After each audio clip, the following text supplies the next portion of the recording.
Néhémie chapitre 4.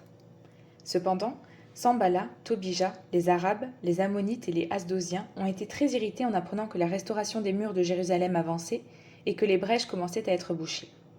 Ils se sont tous ensemble ligués pour venir attaquer Jérusalem et lui causer du dommage. Nous avons prié notre Dieu et avons mis une garde en place pour nous défendre jour et nuit contre leurs attaques.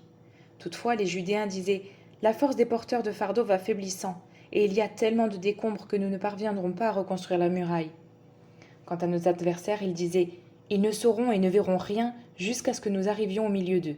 Nous les tuerons alors et nous ferons ainsi cesser le travail. » Or, les Juifs qui habitaient près d'eux sont venus 10 fois nous avertir, de tous leurs lieux de domicile. « Il faut que vous reveniez chez nous. » J'ai donc posté le peuple par famille, tous avec leurs épées, leurs lances et leurs arcs, en contrebas derrière la muraille, aux endroits abrités. Après avoir tout inspecté, je me suis levé pour dire aux nobles, aux magistrats et au reste du peuple « N'ayez pas peur d'eux. Souvenez-vous du Seigneur, grand et redoutable, et combattez pour vos frères, vos fils et vos filles, vos femmes et vos maisons. » Lorsque nos ennemis ont appris que nous étions au courant de tout, Dieu a réduit leur projet à néant, et nous sommes tous retournés à la muraille, chacun à son travail.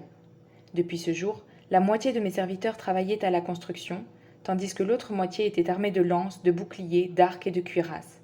Quant au chef, il soutenait toute la communauté de Juda.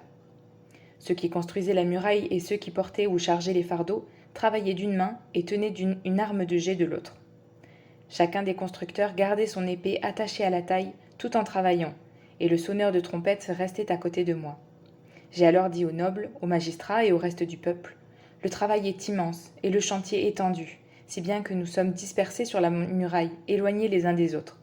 Au son de la trompette, rassemblez-vous près de nous, à l'endroit où vous l'entendrez sonner, et notre Dieu combattra pour nous. » Nous avons donc poursuivi notre travail, la moitié des hommes gardant la lance à la main depuis le lever de l'aurore jusqu'à l'apparition des étoiles.